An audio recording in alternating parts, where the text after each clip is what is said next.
Welcome to Between the Before and After, a podcast about the stories that shape us. I'm your host, Coach John McLernan, and each episode I bring you an inspiring guest with a moving story that shines a light on the power of the human spirit. Before we dive in, I want to let you know about two very important things. Number one, the stories shared here are often gritty, raw, and vulnerable, and very likely will include speaking about sensitive topics suited for a mature audience. Number two, this podcast is also broadcast live on YouTube, Twitch, Twitter, LinkedIn, and Facebook. So on whatever platform you follow myself or Freedom Nutrition Coaching, you have the opportunity to participate in this discussion during the live stream. And we encourage your participation both by commenting and asking questions. And so this podcast is about exploring the stories that take place between the before and after photos, not just in the realm of weight loss, but in all areas of life. So let's dive in. All right, I'm very excited about today's episode because usually I say today we have a special guest, but actually today we're talking in plural because I have special guests, plural, with me. I've got Michael and Victoria, which both have a pretty fantastic story, and we're going to dive into it. But we decided in the pre-show chat that we're going to let Victoria introduce Michael and Michael introduce Victoria. So we're going to see how this goes, but there's a pretty incredible story here, so you're not going to want to miss this. So I'll turn it over to you, Victoria and Michael, and let you introduce yourselves and share with the audience a little bit about your story. Hey, John. Thanks for having us on today. So I am with my lovely wife and soulmate, Victoria Curie, whom I met over 20 years ago as a law enforcement officer. Did you arrest her or? No, I was hazed at the time. She hazed me with my partner. Okay. And I was called to the location by my partner and advised by this young lady with gorgeous auburn red hair at the time, just fire red, that I had wrote her a ticket. And I strictly advised her, no, ma'am, I did not write you a ticket. But yes, so she's an amazing woman, and all the things that she's been through during that 20-year interval has led us to, being married and happily married today with absolutely no argument in between those 20 years. We've never had an argument. So already I'm curious, was this a setup or were you new, at this time, just fresh out of school, a recruit, and yes. Victoria, did you know his partner or something like that? Or did you know? Well, I taught law enforcement, and so I actually knew a couple of the guys, and they were like, hey, we got a rookie just got in FTO training. Do you want to help haze him? I'm like, sure, whatever. And yeah. I've trained hundreds and hundreds of officers by this point. I'm like, okay, whatever. He comes up, and my grandparents always said, you'll know when you meet the one you just know, and I thought they were full of malarkey. And he gets out, and I'm like, I'm in so much trouble. I just knew. I knew instantly. And he said, I wouldn't have written you a ticket. I said, you did. And he's like, where did I write you a ticket? And his partner's pointing to the street behind, and he's standing behind him. And I was like, right out here. And I botched it so bad. But then we dated for 4 years. Right. That's right. And then we broke up. Oh, dear. So that's where things take a little bit of a challenging turn. So, Victoria, you get to introduce Michael a little bit here as well. So we get a bit of his backstory. We're already learning a little bit. He was a law enforcement officer, and you were involved in a hazing, but something about during that hazing process, you said, I need to know more about this guy. And I actually said to my grandparents, thank you, I get it now. And so I just knew. And even though I was traveling for work and everything else, my world revolved around him. It was just him. And through those 4 years, and I would go and bring him homemade dinner at night while he was on duty. I would, if he had a cold, I would get up at 3 a.m. and take a cold medicine. And I would sit in the car with him. Every night he worked, we were together. And he literally had homemade food every day. I'd bring him food. So he's well taken care of. What was it about Michael that made you go, this is the guy? It wasn't the uniform. They don't do anything for me because I was wearing one of my own at that point. But it was his eyes that just got it. It's a little weird saying that for 2 men in the room, but it's his eyes and his smile. And wouldn't have noticed if he was in the uniform or not, because this is all I saw was his face. Yeah. He said, "There's something about this. There's a good soul in here." Yes. Well, that's pretty touching. And so things took a little bit of a turn. You end up breaking up. If you don't have to share too much about this, but I'm kind of curious if you felt like I've met my soulmate, but we ended up parting ways. Were you just both young and realized, hey, I don't know if we're ready to like commit to a life together? I'm not telling him to say that. What led to that happening? So, John, like most cops, I was considered somewhat of a whore. Okay. No, whores get paid. Yes. Well, Tramp. I was on duty, so. A tramp. Slut. Yeah. So, Dear. as a uniform officer, a lot of uniforms, doctors, firemen, police officers, there's a lot of attention brought to us, despite our facial features, and it doesn't matter how ugly you are, you're going to get solicited for some type of, engagement, relationship. No, it's relations. There's no ship at the end. Yes. Just So relations. There's no ship. I was John for 4 years. Never even looked at another man. Didn't talk to another man. Nothing. One of his officers that worked with him hit on me when I was with my best friend at dinner one night, and he was like, "You're such a," because I was like, "You have no shot. Walk away." Like, none. And my best friend was like, "Hey, hi, I'm over here." So it was probably 3 or 4 weeks later. I was sitting outside with him at an extra job, and the guy walks up. He's like, "I know you. I know you." And then he goes, "Oh, you were that beep that was so rude to me." And I was like, "See, never did I just cheat on you, ever, never, ever."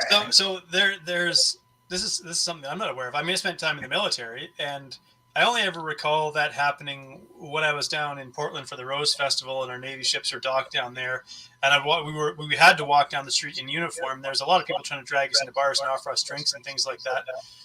But so being in uniform draws a lot of attention from those who would like to engage in temporary relations with you, shall we say? Yes. Interesting. Is it something to do with the authority figure, or that and other things? They think uniform makes a lot of money and they can help them out in situations. So okay, so it's like maybe looking for I scratch your back or front and you Right. scratch mine kind of thing. Is that what it is? yeah, I want to see if I can get a favor in my pocket or something like that by making Something in your pocket. So if there's any law enforcement spouses out there listening, Check it. check your man. Check, if he comes home late, smell that uniform. Check his Okay. hands. Of course, Okay. the phone is a give me, but Yeah. Yeah. So needless to say, you were maybe a little bit young and reckless at that time, Right. a little bit young and foolish at that Yes. time, and early so 20s. early 20s, not maybe from a small town in Sticksville, nowhere. And so getting attention like this kind of throws you a little bit off guard. You weren't quite prepared for it. And Absolutely. so then you end up parting ways. So for you, Michael, like who broke it off here? Who said, okay, look, we need to take a break from this. This isn't working. I did. Yeah. No. Was that because you felt guilty about your own behavior, or? No, well, yes, it was, but also because my wife caught us cheating. Oh, okay. So I actually ended it, not you. Yes. You said you ended it. Well, I ended it. His actions ended it, but I ended it. okay, fair enough. That's the way to put it. So you decide to part ways, and was there like any contact at that point? You're like, okay, that's it. We're done. We're not talking to each other again. Did you live in the same Randomsville, Sticksville? yeah, but I didn't get back with her through telecommunications for several years. No, you're missing the part where you went to court with me. Oh yes, yeah. Well, I'm talking about after all that. Yeah. Yeah. He hasn't gotten the part yet. Yeah. So Okay. So things take a little bit of a turn here for you, Victoria. So you go and find yourself in things break off in a rebound relationship. So you're in an emotionally vulnerable state, and you find yourself in a rebound relationship. This other individual you end up in a relationship with. What was it that sort of drew you to them, if anything? Wasn't his looks. Fair enough. Okay. He knew my wants were to have a family. That was so important to me. I wanted children.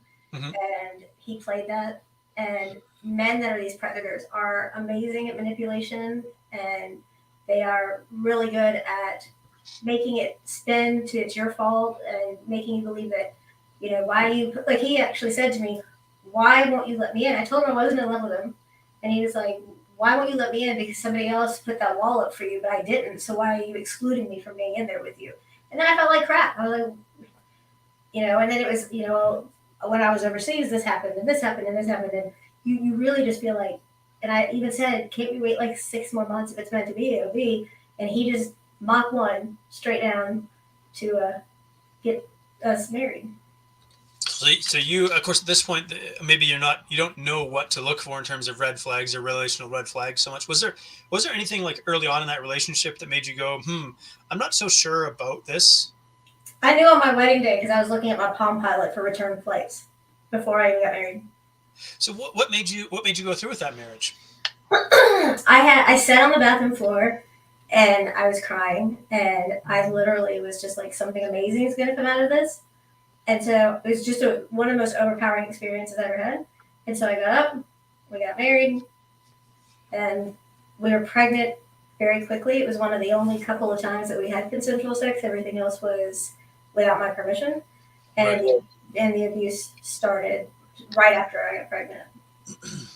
So prior to you being pregnant, there wasn't abuse? Well, I traveled for work, and I Okay. lived by myself, and he lived in a smaller, dinkier town a little bit away. So we didn't need to spend the quality time he wanted.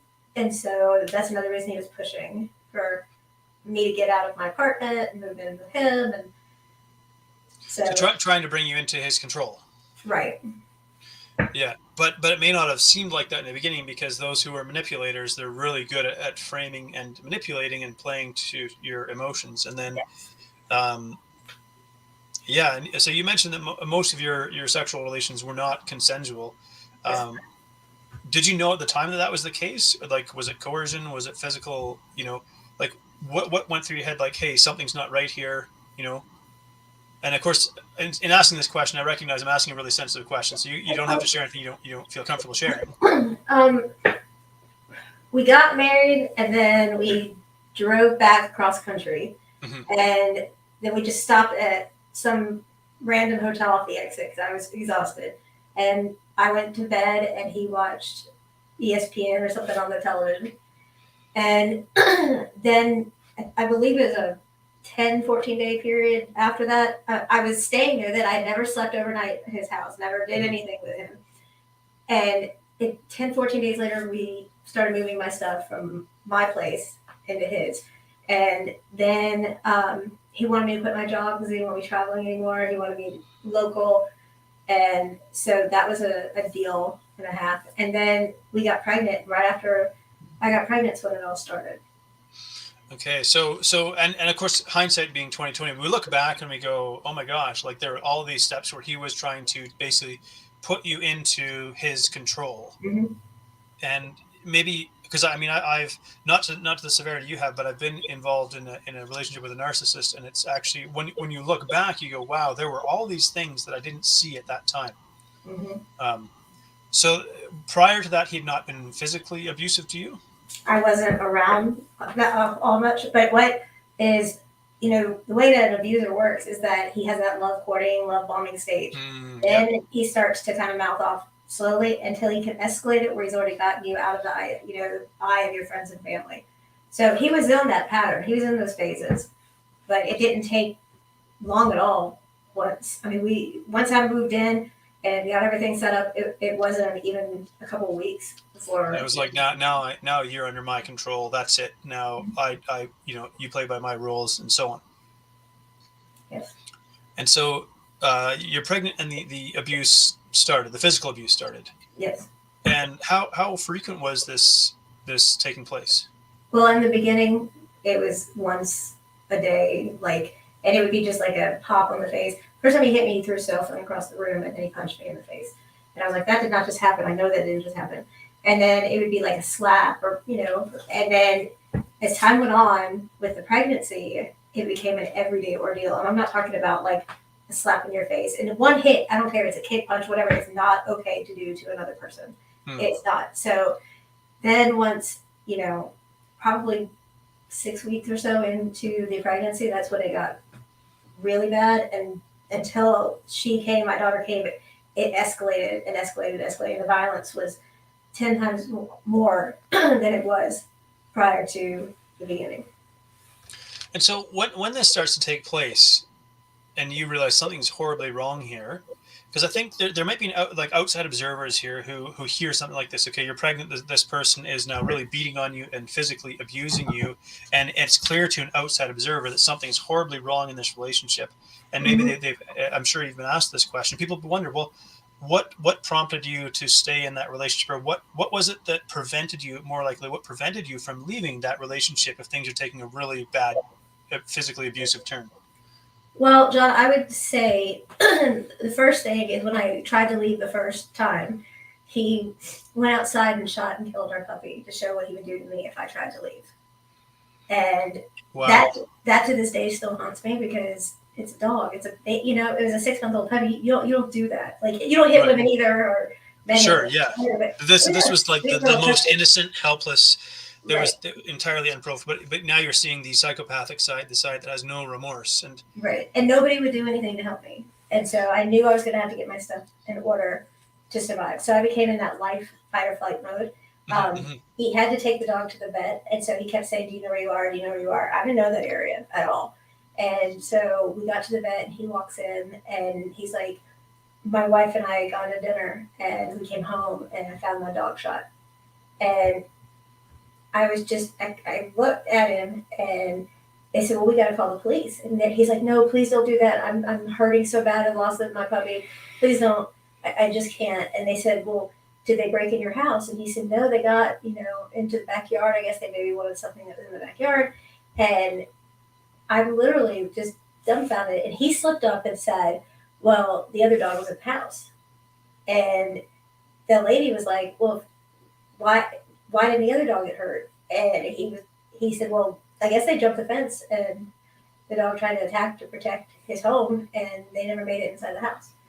I mean, I couldn't believe how quick he was to come up with something like that, because I wouldn't have expected that to be asked. And so they made a report, and they took care of the animal for him, and that was just heart-wrenching. So I knew that I needed to get my stuff together, and I went to so many people asking for help in the military. I kept saying, "This is going on. He's going to kill me."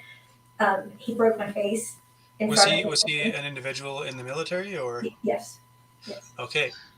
So he's serving the armed forces, and this is happening, and you tried to bring attention to it to like superiors, or? Yes, his platoon. Yes. Right. And they said, like, that's not the person that we know, or? No, they said, "Why did you make him mad? Why didn't you just do what he wanted?" And, wow. He broke my nose in front of his captain, and it didn't do a thing. Just nothing. He watched him do it. The captain watched him do it. And no response. No. Well, the average military family has a 1 in 3 domestic violence situation. If that's the number, how many aren't being reported? And they're constantly being covered up. And I know not all military is bad. I know that, but I happen to get a really crappy platoon. Well, that, and I mean, obviously those, especially those who see active duty, come back like with a damaged psyche and are not like the same individual. And so, how long did you remain trapped in this relationship? I left right before our 1-year anniversary. Okay, and at this time, your daughter had been born, or? Yes. Yeah. And so in the time that so it's almost a 1-year relationship where you're trapped, very, very physically abusive. You're suffering a lot. You must have suffered a lot of injuries in that time. I did. And was there any doctors that were starting to wonder about this? Or, I mean, did you go to military hospitals, or how did that not sort of raise red flags, if I may ask? Well, as a civilian, I went to a civilian OB, and she was the baby doctor. And I had to have he gave me such strong words, Jonathan, like, I can't have a female that's black. I can't have anyone that's black. It can't be a man, only to be a woman, blah, blah, blah. Well, he had come up a couple times because he wanted to know why I wasn't home yet, and he knew I had an appointment. So he would just show up. He'd show up at my office. If I took too long at the grocery store, he'd show up at the grocery store. I mean, this is just what he would do. And so he was mad that I was going to be late putting dinner on the table because I was still in the appointment. Well, they were doing ultrasounds. I wanted to see the baby. I was so excited. And he came in early, and he hit me in front of the doctors. So they did sworn affidavits. They had the medical records and photographs. Took it to his captain, and they just nothing. Was he? Like, again, I understand obviously some details are sensitive, but was he some sort of high-ranking individual or some sort of No. valued asset or something like that? Like, what sort of baffles me in hearing this is what did they stand to gain by protecting him? Covering their own butts, because I went to the two highest commanding people in his platoon and they didn't do anything. So technically, I could have gone after both of them, and they would have gotten an Article 15, and they could have gotten, pay. What is it called? Where you lose your pay for a little while. Suspended without pay, or right. And so they did absolutely nothing, and it was never a he said she said case. I had proof to every individual thing that ever happened. Right. And did he deny any of this? No, I have him on audio recording for over 17 hours just bragging about what he did. Wow. And so I know that you have had many surgeries over the ensuing years here. Were they all a result of what you suffered at his hands during that year that you spent with him? I would say 95%, yes. Yeah. If you care to share, what are some of the things, the permanent ramifications, physical ramifications that were a result of you being in that relationship? Well, I have a metal in my foot. I have had both my knees had surgery. I've had bilateral jaw replacement, so the top and bottom are all replaced. You can see that. I've lost my hearing. My eardrum's ruptured so badly from the abuse. My nose broken. I'm trying to make sure this is okay and not get over in specifics for your listeners. He tried to cut her out of me through my groin. So I have scars there. He stabbed me a dozen times, and he would take me to the military hospital, and they would just go in there and they're like, well, we have to set your jaw, we have to set your nose, let's stitch all this up. And one of them I had it was almost 400 stitches, and I wouldn't take anything, no pain meds and nothing. And it was like, I'm right here for my daughter, nothing, I'm not going to take it. And I told them, I said, I didn't get you pain meds when you did it. I'm not taking pain meds now. Wow. So that, he got away with everything and then some. It's mind blowing. It really is, like, to hear this sort of thing. Like, it seems like how is this possible, and how is it possible that all of this managed to get covered up and whatnot. So you suffered many broken bones, stab wounds, broken jaw, things like that, nose. My skull's been cracked in the back. Fractured skull, hearing loss. What gave you and you say, like, you reached out for help, and for that period of time you were not getting help. Right. Also had a shoulder replacement. I'm just trying to get through in my head. I had a stab scar from my left eye where he tried to cut my eye out.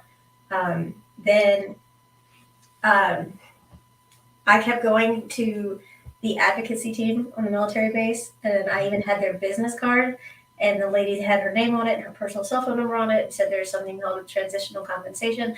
I would never have known that if I'd not been told. And when I got out, they didn't give me a thing. Nothing. Wow.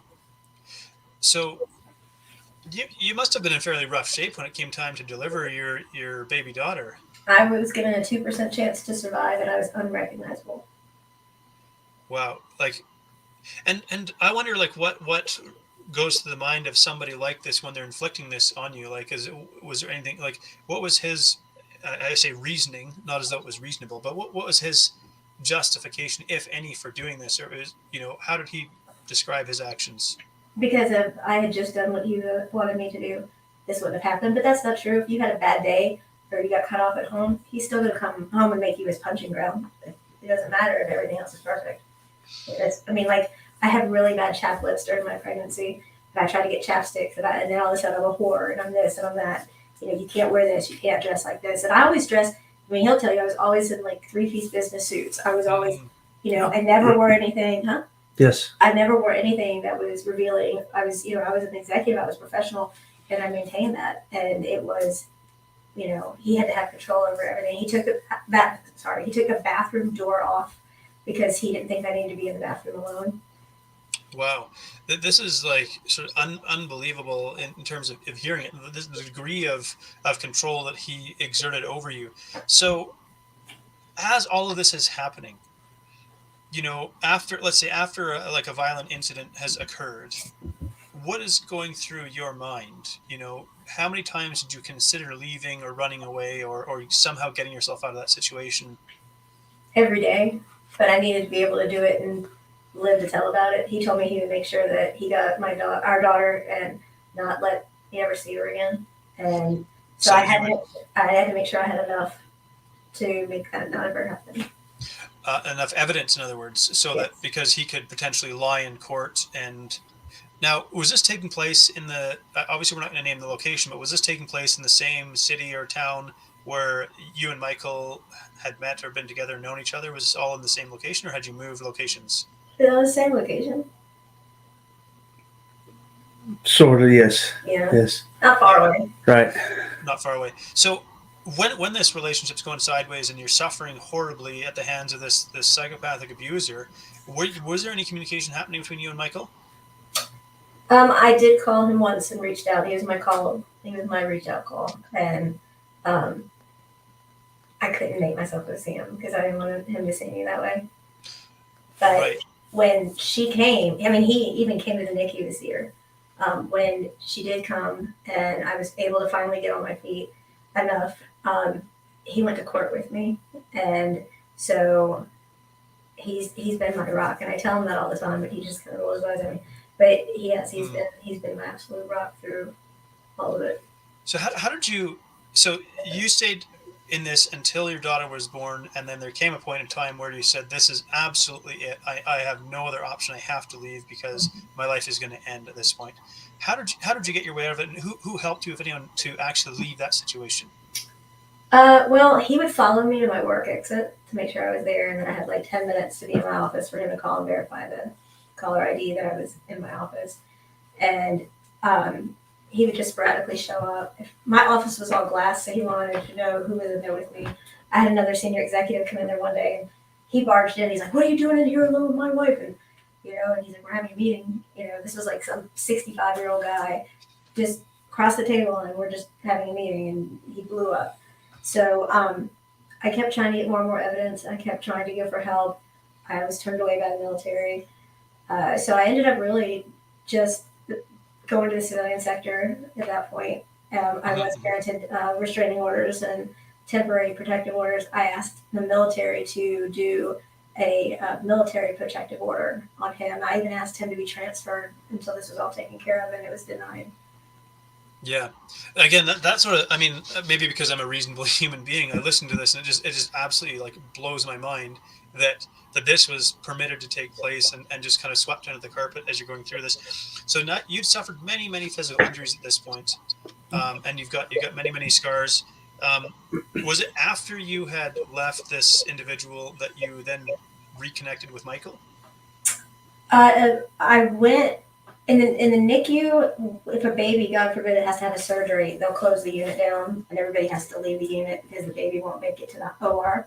So they had closed the unit down to do a surgery, and it was going to be closed for like 4 or 5 hours. And I just didn't want to sit in that hospital until then. So I called him, and we met. He was at work, and when he saw me, it was devastating because the look on his face was just heart-wrenching for me to know he was seeing me like that and the pain I saw on him. But he went with me to court and sat by me and took me around the corner before it started and told me that I had this, and he was just a complete gentleman rock. So Michael, in all of this, so after the breakup had occurred, were you aware until that any of this was taking place, or did what did you know of Victoria in this stretch of time? No, I being an active law enforcement officer, I didn't know that the physical abuse was going on. So yeah, not until I got the call and we went to court. Yeah, and you'd bumped into her once during her pregnancy. Is that right? No, I called him. It's my That's right. You called him. Okay. Yeah, and he wanted to meet me, but I couldn't do it. Right. But after the baby was born, you said, "Hey, I need," And Michael, what was running through your mind when you see Victoria, because she, I guess, does not look like the person you met before, and you realize that she's been through hell. Right. What runs through your mind? That I had to do whatever I could at the time to help. And when I saw our daughter, that's when I gave her the nickname that she has till this day. Yeah. Yeah. So you said, I've got to do whatever I can to help her get out of the situation she's in, or. Right. Yeah. And what does that look like? I mean, you were still single at this time, or? No. If you recall, we'll back up. I was married. So, okay. And so you had a relationship, a previous marriage that didn't yes. work out, and that I'll admit was on the rocks. Being a law enforcement officer, you leave your bed cold. You know what I'm saying? Yeah. So a lot of us we work extra jobs, Yeah. part-time jobs to make ends meet, because law enforcement and just like teachers, you don't get paid enough. So $44,000 a year to be a police officer, it is not enough. So yeah. I worked a lot of extra jobs, and I was away from the house a lot. Right. So yes. So the result of that is you had a difficult marriage, and so you bump into Victoria, and was there a part of you that went like, gosh, I missed an opportunity here? Yes, I did. Yeah. So then how do we get to the place where you decide, look, I gotta make this right. I need this woman in my life. I don't want her to not be in my life again. How am I gonna make this happen? Oh, that's when I had to wait on my second wife to leave me. Okay. Okay. Yes. Yeah. So. Yeah. So, here's where things I think get really kind of interesting. And so, at a certain point, you recommitted to each other in a relationship. And did you and Victoria marry? Oh, I won't even say it was like almost instant. We know, we absolutely know right. that we were soulmates, that we should have got together way back yonder. But everything happens for a reason, John. Yeah. Whether we look at it and say, I don't know why this happened at the time. There's a reason. We just may not see it. Yeah. So now Victoria is not going to be this at this point. She's not the same person that you used to know in one sense. Like in her soul, she is, but now there's the psychological damage, there's the trauma, there's the physical damage that's taken place. That countless I don't know. Probably there's more surgeries that came after the fact. And so to try to help somebody navigate that and feel safe in a relationship, like Victoria, you've just been through an immensely brutal relationship that left you nearly dead. Yes. How did that affect, you're going, did you still, despite all of that, know that with Michael, that you're with somebody safe? Yes. He's the only person ever, because I was strangled. He was the only person who can touch my neck without me flipping out. It was that's a trigger point for me. So, like, if any of my friends are like, oh, I gotta fix your, he can, and it doesn't faze me at all. Yeah, yeah. You try to hit the doctor one time. Okay, and you just grinned at the doctor and said, "Sorry, doc." Yeah, because he touched my throat, and I was like, yeah. Don't do that. Yeah. So you then have a long road of recovery after this, and just thinking there must have been a lot of you've been through all kinds of trauma, and obviously it's hard to cover 16 years in 15 minutes kind of thing, but we think about the first year kind of back together with you and Michael. What was that like for you? Was it a bumpy road? Like you said, you've never had a fight, but I mean, what is it like watching somebody? Maybe I'd ask Michael this question. What is it like watching somebody who's just been through hell try to rebuild themselves?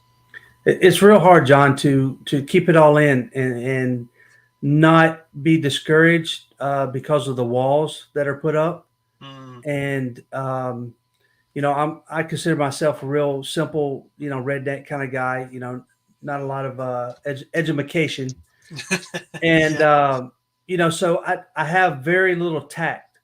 I'm very raw. And as like they said on Dragnet, just the facts, ma'am.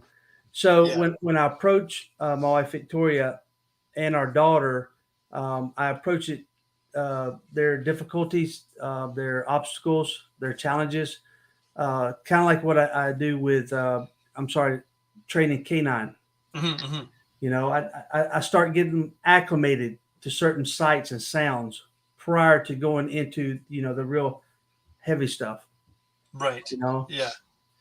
But when we say walls, what sort of walls? On either Victoria and Michael, you can share. What sort of walls are that you experience? it's Yeah. 87 degrees right now where we're Yeah. at. Okay. Yeah. So it's pretty warm, and So that's a result of the scarring mhm, and the mental abuse that she took, and yeah. that's my wall and my obstacle that I have to help her to overcome. Mhm, And that's on me, and it has a lot of patience on both our ends. yeah. You have to have patience. I can't push her so far, even though I Right. try at times. Yeah. And I'm very jovial about it at times, and I kid around with her. But there's a limit. But I I would have say to that. say, in my own defense, I've come a long way because You absolutely have. I used to Yeah. not be able to look at anyone in the eyes. I was always down like this. I jumped at every noise, Yeah. everything. And I don't do any of that anymore. That's right. So Yeah. Well, I imagine Michael, it must have like hurt your heart to see this and just want with Oh like my all of God! Did he really? Mhm. Thanks, John. like to look at this and just think like all you want to do is help this beautiful woman, thrive. You Right. just want that for her, and it hurts your heart to see that there's all of this that she has to work through in order for her to really shine in all of her glory. And Yes. so it's so you have to kind of tuck some of that aside and selflessly do it, and there's a reason why you do this and why you're willing to do this. Yes. She's absolutely my soulmate. Yeah. Absolutely. Yeah. I mean, time and time again, John. I could be at Walmart and say, I want to buy that broom that's yellow with a black handle, and I'll be doggone if she don't give me a call and say, hey, babe, I just ordered a yellow broom with a black handle through Amazon. And it's always that way. Always Yeah. that way. everything. Yeah. So And when you meet that one and you have that type of connection, just grab her and don't let go, y'all. yeah. And so for you, Victoria, then I wonder, like in all of this, there's certain things that are triggers, there's certain things that you're extremely sensitive about and cautious about because you've been traumatized physically, mentally, emotionally, and so on. Is there an awareness where you're like, I wish this wasn't a trigger? Absolutely. Yeah. Yeah. Where like it's coming from obviously trauma is this incredibly complex phenomena that affects the brain in ways that we're actually only really just beginning to understand. But do you feel a sense of awareness that like, I wish this wasn't a trigger for me? Yes. I would say, a lot with her throat. Hmm. Um, that took some very delicate hands on in my part. Yeah, fair enough. Because Victoria, if I understand, you were also trained in martial arts. Is that right? Yes, I actually was trained and I obtained 2 black belts, and I actually used to compete nationally. Okay. But when it came to the individual that you were in a relationship with, you never used that to protect yourself, or? No, because I made a deal with the devil. I told him as long as he didn't touch her, I wouldn't fight him back. Because one of the very first things you've learned in any martial art training, my sensei always said, you stop it, defend it, get out. Those are the Mhm. You never throw the first punch. You keep yourself at a distance where you can get to them if you have to. Do not ever throw the first punch. And so with all the sparring that you do to go to your next level of belts and stuff, I think that helped me tremendously with the impacting of the hits and kicks and stuff that I got. Being able to absorb some of the punishment. Right. But I knew that I couldn't de-escalate him at that point to get out and survive, because he would straddle me in the middle of the night and be hitting my face one side to the other, telling me he was thirsty and I needed to go get him some water. And that's how he would wake me up. So I knew that was just not going to be a pack and go. I had to fight to make sure my daughter and I were safe and out of his area. So this individual, did they ever end up being punished for their crimes? Nobody has to see himself in the mirror every day. Right. So this individual never did any jail time for the crimes that he committed. No, even though I had everything dead to rights. I had photographs, medical records, sworn affidavits, audio, everything. But it was a technicality on who took out the warrants. Because he was active and I'm a civilian, so it was filling out. So again, the being in the military somehow, and with all of this evidence being out and whatnot, there was no like dishonorable discharge or anything like that. No. No. So I mean, I assume that you have no contact with this individual any further. No, we both. Our daughter and I both have protective orders still, and I've not gone looking for him. Right. And Yeah. he has admitted that he's scared of me when I'm not pregnant. Because So, you might actually fight back. well, I told him that I would never hit him first, no matter what. But if he came at me or our kid, then I have the right to defend and stop the threat. Mm. So was he physically like an imposing individual, or like I guess what I'm curious about here, and you may not know, but do you know much of his backstory, like how somebody gets to the place where they behave like this? Was he traumatized as a kid? No, I can tell you that, like, for instance, you go to get your military ID, and I came in there one afternoon, and he had to meet me in there, and I gave the name and all, and they said, we don't have anyone by that name with that DOB. And I was like, you do? So he got furious that, he had to make a big deal about it, and he talked to the lady quietly and then said, just take this one for now, we'll deal with it later. I got to get back. And I was like, what? And it showed that he was younger than me, even though he looked so much older than me. And you don't card your guy you're dating. You don't say, can I see your driver's license or whatever. And then I found out there was multiple other wives that I didn't know about. He has no kid I didn't know about. And these are all things that I didn't know at that point. Mm. So there's no real clue, though, as to like how he became the monster that he was, that you know about from his past history? He portrayed himself as this amazing, heartfelt person, but you can say it, but if you don't see it, then, it's questionable. Because he would say all the time all these things he's doing for everybody, but there was never anything past the verbalization. There was no physical evidence or anything of that nature. And that was, kind of an interesting flag for me too, because he would say something and do just the opposite. Right. Yeah. So then if we fast forward to today, you've covered many years and a lot of ground and many surgeries and probably many rounds of therapy. And you've just come a tremendously long way, when a lot of women and in situations that would have wanted to give up. I don't want to ask you anything incriminating, but has the thought ever crossed your mind to somehow carry out any kind of vengeance to ensure that this individual is not able to harm another person, either for you, Michael, or Victoria? I've got a hole in the backyard. I've got IVs set up and a blood transfusion. So, pulling a Dexter, is it? Like I think Michael, for example, have you ever met this other individual? Yes, they met 3 times total, and they hated each other with nuclear capability. They hated each other. I've never seen 2 people hate each other when they didn't really know each other. Right. Well, there's probably something unspoken there, because a recognition on this other guy's part, the recognition that the connection that the two of you have, that he could never have, that he tried to have through force and coercion and control and violence and so on. And here, this is one that is simply because of who you are, that you get to have this kind of connection. Right. And so, yeah, and Michael, I just wonder, you've been in law enforcement, and if ever there was the thought that crossed your mind of getting a few buddies and maybe just carrying out some sort of I don't know, call it small town justice or things like that.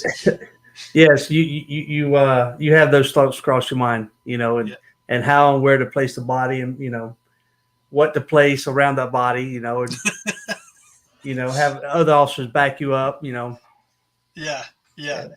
But it's ultimately because you value the life that you have together, you prefer not to do something that would get you incarcerated. That's why she maintains the secret location of where he's at now. Mm-hmm. Yeah. She won't divulge that information to me. Well, he won't divulge to me. When we were in court, he was sitting beside me, and I said, he's here. And they were like, he's not here yet. And like a minute later, he walks in with his girlfriend. and I was, and he had his captain with him, and the captain is carrying a Bible, and he was going to be a character witness for this idiot. And so we see him get up and go to the bathroom, and 2 seconds later, he gets up and goes to the bathroom, and I'm like, oh, why can't I be a dude right now? I want to be in there and see what's happening so bad. And so I don't know, 3-4 minutes later, out comes idiot with this like washed face look, and I'm looking for blood, I'm looking for limps, I'm looking for anything. And then he comes back in, he sits down beside me, and I was like, you have to tell me what happened. Better, you don't know. No. No, you need to tell me what happened to that. I still don't know. Okay. And it's not something that you, Michael, that I probably can't convince you to divulge to this day. Oh no, this is an excellent negotiator right here. If she can't get it out of me, there's no way, John. Fair enough, but suffice to say, there was some sort of communication that took place that made it clear that should there be, any sort of threat of harm ever made again, that there would be a reckoning that would be so incredibly painful that he would regret it for the rest of his limited lifespan, or something along those lines. He put it so eloquently. But that's not what you would have done. You wouldn't have said it like that. I'm a nice guy. No, not always. You wouldn't have said it like that. No way. So Victoria, you ultimately decided to write a memoir about your experiences, and this is probably not an easy read for anybody to go through, because you do detail some of what took place. How long ago was it you decided to write this memoir? I started writing it when our daughter was in the NICU in a medically induced coma, and I had no one to talk to. I had no one with me, and so I had my laptop, and I just started screaming on the laptop because I couldn't scream, I couldn't yell, I couldn't use my voice. So I just started doing it because I was getting interrogated constantly by this person, the platoon, and the base commander, and this and that and the other. And I'm constantly being questioned. It's like, well, who saw him break your nose? Well, I'm sorry, but nobody's going to say, don't break it yet. Let me see who's standing around. Wait, nobody does that. So they were like, well, maybe he really didn't break your nose. Or maybe he really didn't strangle you, even though the pictures show 2 thumbprints here and his other fingers here. And like, well, maybe you did it to yourself. Put your own hands here. You can't do it. And they actually measured the length of the bruising, and it was his. I mean, he admitted it in audio, so it's not really a he said, she said thing. So I had an amazing respiratory therapist who was helping me with Faith, and she comes in and she's like, you would do so much for so many if you would publish that. And I was like, are you serious? Have you met him? Do you know? And they're like, yeah, this would help so many people. And it took me a little more than 10 years to do it. And the first page talks about, please accept my apology for the grammatical errors in here, because I never planned on publishing this, but I wanted it to be as raw and real. The only thing that have changed in the book are geographic locations and names for protecting others. Right. And I've never read it. I wrote it, I never read it. I vented it out, had a little scratch sheet that said, Michael's character name is, and then that's who he was. So that's how I did it. And now I've had people say, I'm reading page 384, and on that page, this is what starts. And I can instantly tell you the rest of it without having to look at the book, because when you're telling the truth, you don't have to recall what you said to whom. It's just there. Right. So that is, and he's in the book. He hasn't read it yet, or ever will, hopefully. But that's why I did it, because, and I actually had someone tell me that the book saved their life, because they were out of nowhere, couldn't handle life anymore. They felt alone. And this gave them the hope that they could get out. Yeah, and that's really what your story is a story of incredible hope, that you went through just tremendously brutal circumstances. You went through hell, an extremely long road to recovery, physically, emotionally, and to this day, obviously there's scars as well as there's physical limitations you now experience as a result of what you suffered at his hands. And yet you continue going, and you even have a show that you run as well. And you help other people. So you've taken your pain and your struggle and made it your life's mission to help other people, so they might not, that you might save some people from suffering everything that you went through. Do you care to share a little bit about what you do there? Well, we both do a Contagious Smile, which we offer group classes and social classes for both special needs and anyone covering from domestic violence or regular abuse. Because a lot of it goes hand in hand. A lot of special needs kids are abused because of the extra weight it causes the parents to take on. And so we have classes. We'll be doing summer camp, like Writer Wednesday, where I'll be helping them figure out how to write. We're going to make a big deal about it. We do Sunday showcase where we take a child and make them a superstar. Like we just, we had a totally inaudible child, and he literally just wanted to dance and rap, and he started rapping. We made this huge ordeal about it, and then he ended up taking it to the school to show everybody, and they put it on the school television for everybody to see, which is super. Wow, that's amazing. To be able to do things like that. It must feel like incredibly heartening work to do, and I don't know. This is only speculation on my part, but I wonder if maybe you wouldn't take all this struggle and pain out of your past because of what it enables you to do. The ability of empathy and compassion and understanding you now have for individuals who've been through this. Having been through that yourself allows you to connect with these individuals in a way that someone who's not been through this never could. And then you can become a trusted confidant really to them and a mentor to them. And so I think it's just absolutely phenomenal. You've taken what is just basically a life of hell and turned it into one of joy and one of creating transformation in other people's lives. Yes, thank you. Yes. So I'd like to close out with just maybe some words of wisdom. I know, Michael, you're a man of few words, but I'd love to hear from you, maybe your thoughts. And really what I'm thinking about is like helping, you yourself didn't suffer the abuse, you yourself didn't suffer, but instead you were by the side of someone as they emerged from this very, very dark place, having been traumatized. As the person that's the support in the relationship for someone who's gone through such tremendous difficulty, what would you share for anybody else who might be in a relationship with someone who's been through this level of trauma? Folks, don't wait around. Get whatever assistant means of help that you possibly can for that victim, that friend, that lover, that brother or sister, whomever. Get them away from that attacker, that abuser, that predator, because you only see a small portion of what they're going through. And remember, they have to sleep with that monster at night. They have to close their eyes and live in fear. And if you're not that person, you don't understand. But it is to the benefit of them and possibly their children or unborn children, to get them out as quickly and safely as possible. So look at the signs all around. The verbal, the nonverbal cues. The body language, the clothes, clothes tell a lot. Look how disoriented they are coming into the office, coming into work, or not showing up, or showing up 3 days later. Just hone in on these cues and do something about it. Say something, because it's going to go unpunished. Otherwise, would it be possible you encounter some people who are afraid to leave and who absolutely you wish you could help get out, but they themselves, either won't leave or actually go back? Right. And being on the law enforcement side that I was, all I saw was black and white, because I went to multiple, just hundreds of domestic violence cases, and I could not understand. I could not fathom why the woman would not leave, until I stepped into that lifestyle, that light, and understood from their perspective. There's children involved. There's safety issues. Even pets. Some victims won't leave because their pets are in the same household. So, yeah.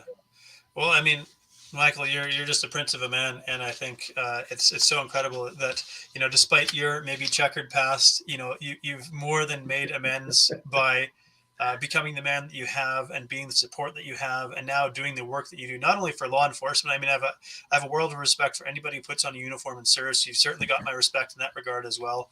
And but now to continue doing the work that you do, my hat's off to you, very much so. Well, thank you, John.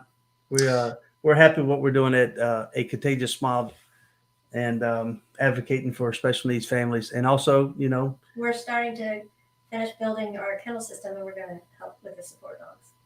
That's amazing. Canine handler too. Yeah, that's absolutely incredible.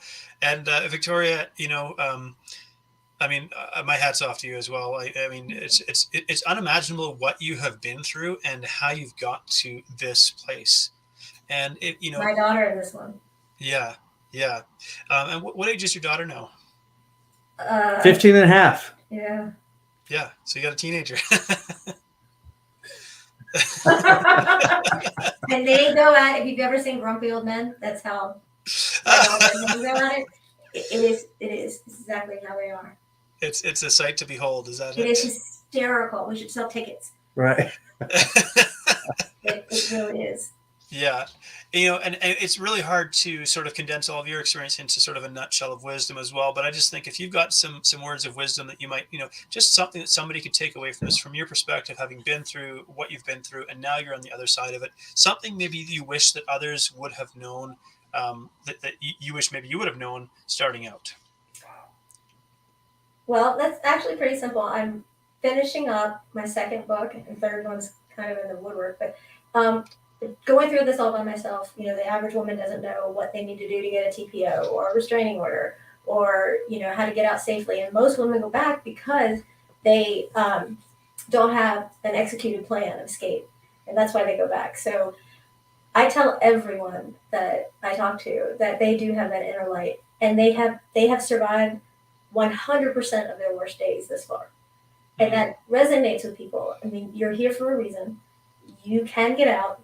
We can help you figure out what you need to do, because that's when the intense element of fighting comes in, when that person thinks that they're going to leave. And so you get your stuff together and have a plan in place. We also help write resumes and help find jobs, do all sorts of different life skill classes to help out too. And we've been doing this out of our own pocket from day one, which is getting very expensive. So that's unbelievable, and I think that's really, really profound advice to say that you survived 100% of the days. Like I can see now how 100% of your worst days you've survived.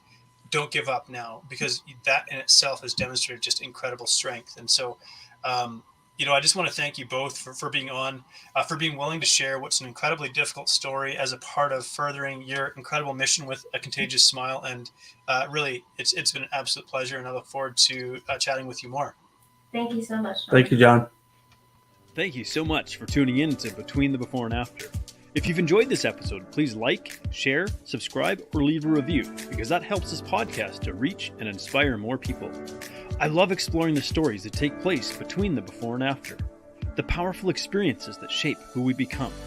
And I love human potential. I love the possibilities that lie within us. So whatever you may be up against, I hope these stories inspire you, because if you're still here, your story's not done yet, so keep moving forward. Anyone can come from any place of brokenness and destitution and build an amazing life.